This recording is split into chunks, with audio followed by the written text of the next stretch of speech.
Well, TD Ameritrade has revealed a dip in its latest investor movement index for November, falling slightly from its October score of 4.25. So what were the key themes? Joining us with highlights is Alex Coffey, TD Ameritrade trading strategist. Alex, good to talk to you this morning. Certainly retail investors not immune from the jitters that we have seen in the market. It feels like the overarching theme, at least in the previous month, was really about reducing exposure.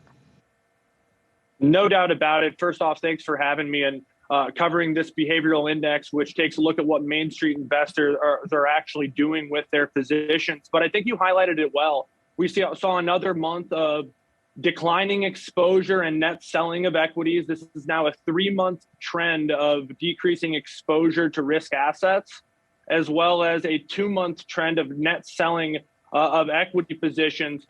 But if we're looking for sort of an optimistic point that may show possibly a bottoming out of this trend, for the third consecutive month, we've seen the rate at which the exposure is being decreased decline. So if you go back to the September month, for example, we saw a decline in the investor movement index of 7.26%. In the October month, we saw it down by 4.92%.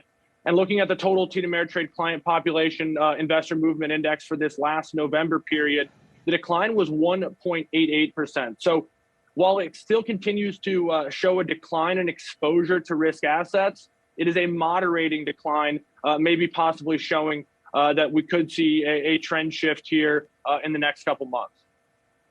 And Alex, as we're looking at some of the things that clients have actually been buying at the moment, you've got Tesla there, Taiwan Semiconductor, Intel, Apple, Meta. We're seeing that. Why do you think we're seeing so much movement in there?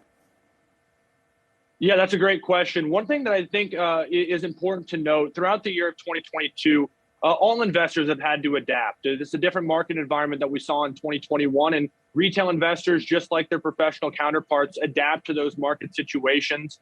TD Ameritrade, Charles Schwab, Thinkorswim before, all pride themselves on investor education. While we can't take all the credit for what choices that our investors are making and our clients are making, what we can say is, some of the basic messages like buying low and selling high, I think really are represented by the actions taken by TD Ameritrade clients, particularly in the month of November. You mentioned Tesla as one of the primary names that saw buying activity. Tesla was down by about 20% in the November IMX period. This is a name that has outperformed widely many of its peers over the last few years. This is a name that investors have really enjoyed participating in. It's one of the most widely traded names amongst TD Ameritrade clients. It's one of the most widely held names from an investment standpoint by TD Ameritrade clients. And when we see weakness in this name, it is often accompanied by buying activity. So down 20%, we know the reasons why. Obviously, the Twitter distraction has been a big headline, as Elon Musk, of course, has seen some of his attention, if not majority of his attention, going to the social media company that he is now the CEO and sole owner of. But you look at also the Chinese COVID concerns, which have really ramped up, I would say, as we've kind of rounded this final turn to the final month of the year. But there were still concerns from the supply chain standpoint during the November IMX month as well. And of course, there were some recalls as well that were announced regarding some of the Tesla vehicles. Some of the other names you mentioned, TSM, of course, was up 30% over that period with huge October sales figures. So maybe a little bit more confidence coming into the semiconductor space. Yeah, Alex, you mentioned Tesla. That's a name we hear often when we talk about your retail clients. NVIDIA, another big one. But I'm struck by some of the ones names that have been sold here, especially American Airlines, United Airlines, Boeing. I mean, are you starting to see maybe some of the retail clients kind of shifting beyond, sort of the tech focus that we tend to see or we've tended to see in the past? What I think is most emblematic of what we're seeing amongst the selling activity is these are largely names that have participated recently in the jump in equity prices. So you look at, for example, NVIDIA. It was up 17.5% during the IMX period, but it actually fell towards the latter half of the month after a report from an earnings standpoint that really didn't excite the street. So you had a bounce back in semiconductors, but not really the fundamental information in the case of NVIDIA to back that up. And I think that led to some of the selling rotation out of a name like NVIDIA and maybe into a name like TSM. You mentioned the airline names.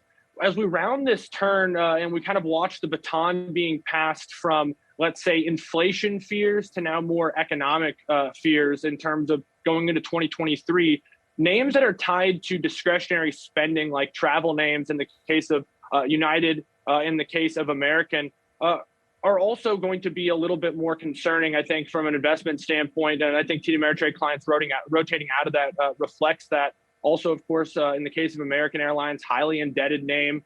We know, obviously, the interest rate story has been a huge part of 2022 as they have to continue to revolve that corporate debt. That's going to be more pressure on American Airlines. Boeing, you mentioned, one of the strongest performers during the IMX month, one of its strongest months in quite some time as well. So, again, another example of rotating out of names that have done quite well and finding buying activity in names that just garner more trust. Names like Apple, names like Microsoft, and names like Tesla with a little